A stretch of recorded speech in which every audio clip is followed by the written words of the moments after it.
بسم اللہ الرحمن الرحیم رب اشرح لی صدری ویسر لی امری واحلل عقدۃ من لسانی یفقہوا قولی. میری آواز اگر تھوڑی سی بڑھا سکیں. کل آپ کی خدمت میں عرض کیا تھا کہ حضرت ابراہیم اور حضرت اسماعیل علیہ السلام کا واقعہ کہ کس انداز سے حضرت ابراہیم علیہ السلام حضرت اسماعیل علیہ السلام کو بے آب و گیا میدان میں چھوڑ آئے جہاں کوئی نہیں تھا، انسان نہیں تھا، کوئی زندگی نہیں تھی، اور پھر کس انداز سے حضرت اسماعیل کے ایڑیاں رگڑنے کے بعد وہاں سے چشمہ جاری ہوا اور آج تک فیض جاری ہے. داستان کو لے کے آگے بڑھتے ہیں. اسماعیل علیہ السلام کی زندگی گزر رہی ہے یہاں تک کہ اسماعیل علیہ السلام لڑکپن کی عمر کو پہنچتے ہیں. ابراہیم علیہ السلام نے ایک عجیب و غریب اور ایک حیرت انگیز خواب دیکھا. کیا خواب دیکھا؟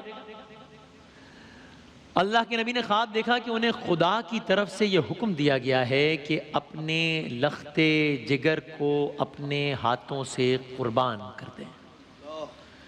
اب آپ کو یاد ہے نا کل کا واقعہ کہ یہ لخت جگر کتنی دعاؤں کے بعد ملا ہے، عمر کے کس حصے میں جا کر ملا ہے.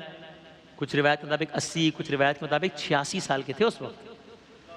اور آپ کو یہ بھی یاد ہے نا کہ جب وہ اتنے ارمانوں اور دعاؤں کے بعد ملا ہے تو پھر ابراہیم علیہ السلام آلریڈی ایک کتنے سخت امتحان سے گزر چکے ہیں، سرخرو ہو کر آئے ہیں کہ اسی لخت جگر کو بے آب و گیا میدان میں تنہا چھوڑ آئے ہیں. یہ بھی ہو چکا ہے. اب ایک اور امتحان سامنے کھڑا ہے کہ خواب دیکھتے ہیں کہ اس لخت جگر کو قربان بھی کرنا اور اپنے ہاتھوں سے قربان کرنا. اللہ اپنے ہاتھوں سے. اب یہ اگین میں بار بار کہتا ہوں کہ اس واقعے میں اس سیگمنٹ کے دوران جب بھی ہم کوئی بھی مثال دیتے ہیں دنیاوی لحاظ سے تو کوئی اس کا مطلب کمپیریزن ڈرا کرنا نہیں ہوتا ہے ان ہستیوں کا، ان مطلب کوئی ہو ہی نہیں سکتا، اس کو تو کہنے کی ضرورت نہیں ہے. گوز وداؤٹ سینگ. صرف ایک ذرا سا صرف اندازہ کرنے کے لیے کہ جو صاحب اولاد ہے وہ بات سمجھیں گے کہ مطلب اگر بیٹے کو، بچے کو، بچی کو انجیکشن بھی اگر لگ رہا ہوتا ہے یا میں اگر اپنی بات کروں تو اگر میرا بیٹا کبھی کبھی نشریات میں آ رہا ہوتا ہے اسے صرف ماسک لگایا ہوا ہوتا ہے اگر تو مجھے معلوم ہے نا کہ وہ کسی اللہ نہ کرے اس کو تو کچھ نہیں ہوگا جس کے وجہ سے ماسک لگایا ہوا ہے، سب نہیں لگایا ہوا ہے تو کوئی نہیں. پھر ہی مجھے ایک لمحے کو برا لگتا ہے، عجیب سا لگتا ہے کہ میں کیسے میرا چاہتا ہے میں نہ دیکھوں اس کو، حالانکہ اس میں تو کوئی بیماری کا مسئلہ بھی نہیں. لیکن ہم ذرا سا بھی اس انداز سے دیکھ کے بھی تکلیف ہوتی ہے. یہاں اللہ کے نبی سے کہا جا رہا ہے کہ اپنے بیٹے کو اپنے ہاتھوں سے قربان کرنا ہے. تو ایک صورت تو یہ تھی کہ ابراہیم علیہ السلام پروردگار عالم کے حکم پر عمل کرتے اور بیٹے کی مرضی جانے بغیر انہیں لے جا کر قربان کر دیتے. ایک صورت تھی ہے. لیکن اللہ کے ہر امتحان میں سرفراز ہونے والے ابراہیم اور آتش نمرود میں بے خطر کود جانے والے اس عاشق نے یہ سوچا، بے خطر کود پڑا آتش نمرود میں، عشق سوچا کہ اگر بیٹے کی مرضی کے بغیر اسے قربان کر دوں گا تو عشق کے اس امتحان میں میں اکیلا کامیاب ہوں گا نا. لیکن اگر بیٹے کو بھی اس عظیم امتحان کے لیے ذہنی طور پر تیار کر لوں تو پھر ساتھ میرا لخت جگر بھی عشق کے امتحان میں سرخرو ہو جائے گا نا. لہٰذا ابراہیم علیہ السلام اپنے بیٹے کی طرف گئے. اللہ کے نبی نے بیٹے کی طرف رخ کر کے فرمایا اور قرآن مجید نے اس کے بارے میں یہ کہا. سورہ صافات کی آیات ہے تسلسل کے ساتھ 99 سے لے کے 113 مختلف ہم آپ کو بیان کریں گے. کیا فرمایا؟ جب وہ یعنی کہ حضرت ابراہیم علیہ السلام کے فرزند کی بات ہو رہی ہے، جب وہ ان کے ساتھ دوڑنے کی عمر کو پہنچا، یعنی جب اتنے بڑے ہو گئے حضرت اسماعیل علیہ السلام، جب وہ ان کے ساتھ دوڑنے کی عمر کو پہنچا تو ابراہیم نے کہا کیا؟ کہا بیٹا میں خواب میں دیکھتا ہوں کہ گویا تم کو ذبح کر رہا ہوں. میں خواب میں دیکھتا ہوں کہ گویا تم کو ذبح کر رہا ہوں. تم سوچو کہ تمہارا کیا خیال ہے. قرآن کی آیت ہے. ابراہیم علیہ السلام نے ان الفاظ میں اسماعیل علیہ السلام کو بتایا. اب بیٹا بھی تو ایثار پیشہ باپ کے وجود کا حصہ ہے نا، کہ جس نے صبر و استقامت کا درس اپنی چھوٹی سی عمر میں انہی کے مکتب سے پڑھا ہے نا. کیا کہنے ہیں. بیٹے نے خوشی خوشی خلوص دل سے فرمان الہی کا استقبال کیا. انتہائی پرسکون لہجے میں عرض کی قرآن کی آیت، بابا جان آپ کو جو حکم ہوا ہے وہی کیجئے، اللہ نے چاہا تو آپ مجھے صابروں میں پائیں گے. کیا کہنا ہے، کیا کہنا ہے. ستجدنی انشاءاللہ من الصابرین. اللہ نے چاہا آپ مجھے صابروں میں پائیں گے۔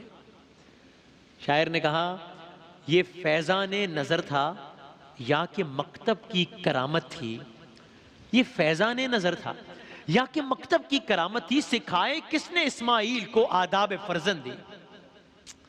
تو اس طرح اس عظیم باپ اور ذی شان بیٹے نے آزمائش کا پہلا مرحلہ کامیابی سے طے کر لیا۔ اچھا، اب یہاں بڑی دلچسپ بات ایک اور ہے، مورخین نے لکھتے ہیں شیطان، ابھی آپ کو یاد ہے نا کون شیطان، یکم رمضان سے ہم چلے تھے سفر کو لے کے، کہ جب آدم علیہ السلام کی تخلیق ہوئی، سجدہ کرنا تھا، انکار کیا، راندہ درگاہ ہوا، پھر کس طریقے سے جنت میں آیا، سارا معاملہ کیا، پھر کس طریقے سے نوح علیہ السلام کی سارے۔ اب یہاں مورخین لکھتے ہیں شیطان نے پورا زور لگا دیا کسی طریقے سے ابراہیم علیہ السلام اس امتحان سے کامران ہو کر نہ نکلیں، تو اس مردود نے رد کیا گیا ہو جو اس نے سب سے پہلے کیا کیا، حضرت حاجرہ کے پاس آیا، جناب اسماعیل علیہ السلام کی والدہ کے پاس، کہنے لگا مفہوم، کہنے لگا معلوم ہے کچھ خبر ہے آپ کا شوہر اپنے بیٹے کو ذبح کرنے جا رہا ہے۔ ابھی ایک ماں سے اس کے لخت جگر کے بارے میں کہا جا رہا ہے آپ کا بیٹا اپنے بیٹے کو ذبح کرنے جا رہا ہے، آپ کا شوہر۔ بی بی نے کہا دور ہو جاؤ تم یہاں سے، کبھی کوئی مہربان باپ اپنے ذی شان بیٹے کو بھی ذبح کر سکتا ہے؟ شیطان نے کہا ان کا دعویٰ یہ ہے کہ انہیں ایسا کرنے کا حکم خدا نے دیا ہے، بس یہ سننا تھا۔ جناب حاجرہ نے فوراً کہا ارے اگر اللہ نے حکم دیا ہے تو پھر ابراہیم جانے اور اس کا اللہ جانے۔ اب آپ کو یاد ہے نا یہ وہی جناب حاجرہ ہے کہ کل کے واقعے میں عرض کیا تھا، بے آب و گیاہ وادی ہے، صحرا ہے، ابراہیم علیہ السلام چھوڑ کر جا رہے ہیں، پوچھا کس کے آسرے پر چھوڑ کر جا رہے ہیں، پھر پوچھا کہ کیا آپ جو یہ کر رہے ہیں یہ اللہ کے کہنے پر کہہ رہے ہیں، اللہ کا حکم ہے؟ کہا بالکل اللہ کا حکم ہے۔ کہا پھر ہمیں کیا پریشانی، اب جائیے پھر کل۔ اور آج یہ کہا شیطان سے کہا پھر تم کون ہوتے ہو دخل دینے والے اگر اللہ کا حکم ہے؟ روایات میں ملا کہ یہاں تک کہ بی بی نے زمین سے کچھ پتھر اٹھائے اور شیطان کو مارے، یاد رکھیے گا پتھر اٹھائے اور شیطان کو مارے۔ ابلیس یہاں سے مایوس ہو کر حضرت اسماعیل کے پاس آیا، واپس نہیں گیا، دوسرا بار حضرت اسماعیل کے پاس آیا، کہنے لگا اے اسماعیل کچھ خبر ہے، تمہارے والد تمہیں قتل کرنے کے لیے لے جا رہے ہیں۔ پوچھا اسماعیل علیہ السلام نے کیوں، کس لیے؟ شیطان نے کہا کہتے ہیں کہ خدا کا حکم ہے۔ اسماعیل علیہ السلام نے کہا اگر خدا کا حکم ہے تو اس کے حکم کے آگے سر تسلیم خم ہے۔ اسماعیل علیہ السلام نے بھی پتھر اٹھائے اور اس کو مار کر دور بھگایا۔ اب آپ اس کی ضد کا اندازہ لگائیے، اس کی ہٹ دھرمی کا اندازہ لگائیے، دو جگہ سے پتھر کھانے کے بعد بھی دماغ ٹھکانے نہیں آیا، سوچا آخری کوشش کر کے ضرور دیکھوں، تیسرا بار اب خود اللہ کے نبی کے پاس آ گیا، حضرت ابراہیم کے پاس آیا، کہنے لگا کچھ خبر ہے اپنے بیٹے کو ذبح کرنے جا رہے ہو، مت کرو ایسا، آپ کا دل یہ کیسے برداشت کرے گا، ارے اس چاند سے بیٹے کو قربان کریں گے۔ ابراہیم علیہ السلام نے وہاں سے اس کو دور بھگایا، فرمایا دفع ہو جاؤ یہاں سے۔ جناب ابراہیم نے کچھ سنگریزے اٹھائے اور شیطان کو مار کر دور بھگایا، 3 مرتبہ بھگا دیا گیا۔ آج بھی جب ہم جاتے ہیں حج پہ 3 شیطانوں کو کنکریاں مارتے ہیں۔ یہ دوسرا مرحلہ بھی کامیابی سے طے پایا۔ یا اگر یوں کہہ لیں اپنے الفاظ میں، ابراہیم، چونکہ آپ نے سنا تھا نا ابراہیم علیہ السلام کا واقعہ، بتوں کو توڑا تھا، اگر ہم یوں کہہ دیں ابراہیم علیہ السلام آج سے پہلے بت شکن تھے، اب ابلیس شکن بھی بن گئے ہوئے۔ شیطان کو ملال ہے کہ اس کی کوئی چال کارگر نہ ہو سکی۔ ابراہیم علیہ السلام چلے لخت جگر کو سرزمین مینا کے خشک اور جلا ڈالنے والے گرم پہاڑوں کے درمیان قربان گاہ میں لے آئے۔ کل وہاں چھوڑ آئے تھے، آج یہاں لے آئے۔ حضرت اسماعیل نے فرمایا بابا جان رسی کو مضبوطی سے باندھ دیجئے گا۔ کل کے واقعے میں عرض کیا تھا کہ بار بار اس واقعے کی میں آپ کو یاد دلائے گا، یہ واقعہ کربلا سے، اور آج بھی آپ کے ذہن میں ہے واقعہ کربلا، تو بس کئی جگہوں پر آپ کو یاد ہے۔ کہا بابا جان رسی کو مضبوطی سے باندھیے گا تاکہ میں فرمان خداوندی کے اجرا کے وقت ہاتھ پیر نہ ہلاؤں، مجھے خدشہ ہے کہیں اس سے میرے اجر میں کمی نہ واقع ہو جائے.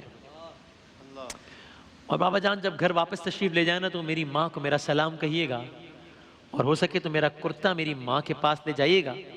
وہ لختے جگر کی خوشبو پا کر سکون قلب محسوس کرے گی. کہا بابا جان مجھے زمین پر سجدے کی حالت میں لٹا کر قربان کیجئے گا کہ یہ قربانی کی بہترین حالت ہے, اور ایسی صورت میں آپ کی نگاہیں میرے چہرے پر نہیں پڑیں گی. اللہ اکبر. چشم فلک نے اس سے پہلے ایسا عظیم بیٹا نہیں دیکھا جو اپنی موت کا سامان کرنے میں اپنے والد کی مدد کر رہا ہے. ہاں ابھی اور آگے جا کر تاریخ بہت سارے واقعات دیکھے گی. میدان کربلا میں وہ واقعہ بھی دیکھے گی کہ جب امام حسین خود اپنے ہاتھوں سے اپنے جوان لال جناب علی اکبر کے آخری وقت میں ان کے پاس ہوں گے, اور بڑا سخت منظر ہوگا.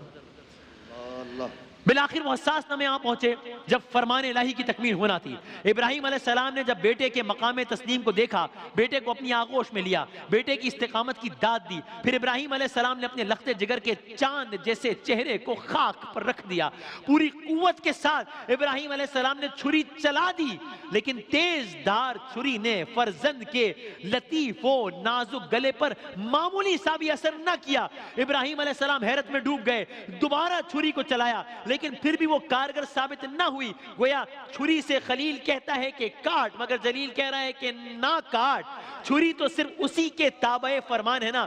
قرآن مجید کے الفاظ سنیے, فرمایا جب دونوں نے حکم مان لیا اور باپ نے بیٹے کو ماتھے کے بل لٹا دیا تو ہم نے ان کو پکارا, اے ابراہیم تم نے خواب سچا کر دکھایا, ہم نیکوکاروں کو ایسے ہی بدلہ دیا کرتے ہیں. اللہ اکبر. سورہ صافات کی آیت کے ترجمہ میں سبحان اللہ.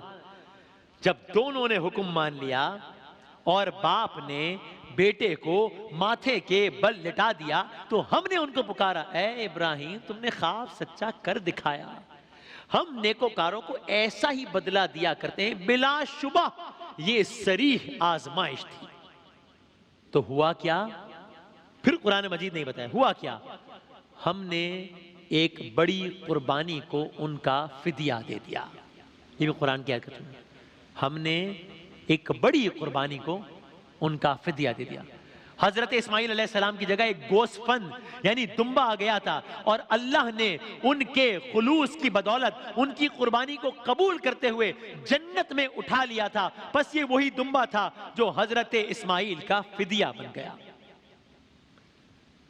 بیٹے کو اپنے ہاتھ سے قرآن مجید نے کہا وَفَدَيْنَاهُ بِذِبْحٍ عَظِيمٍ, وَفَدَيْنَاهُ بِذِبْحٍ عَظِيمٍ. سورہ صافات میں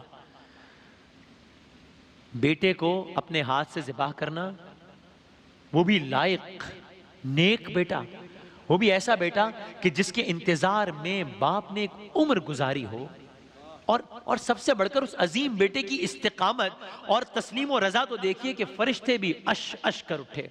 قرآن مجید کے الفاظ میں ابراہیم علیہ السلام کو خراج تحسین سنیے. آیات کا ترجمہ ہے سورہ صافات کی, اور پیچھے آنے والوں میں ابراہیم کا ذکر خیر باقی چھوڑ دیا. ابراہیم پر سلام ہو, کہا سلام علی ابراہیم, سلام علی ابراہیم.